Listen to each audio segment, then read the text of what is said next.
Ayos na sir. Okay na. Palit nun tayo ng headlight at sinishare yung headlights. Yung swap na lang natin. So yun guys. So nabili na sir ito sa labas. October ata. Tapos nagamit naman niya 4 months. Kaso nga, bound to happen yon yung mga major na PMS.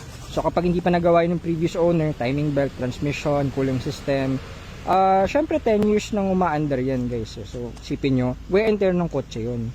So part yun ng preventive maintenance. Kaya yun, kaya may tinatawag na preventive maintenance para hindi kayo magka-aberya sa daan. Sinecheck lahat yan, pinapalitan yung mga kailangan. Para tulad yan, yung mga radiator, malilit yung butas nun. Syempre, eventually magkakaroon ng mga bara-bara yun paunti-unti o mga ganung factor. Yung clutch nyo, minipis yan. So pinapalitan din yan. Sir, thank you.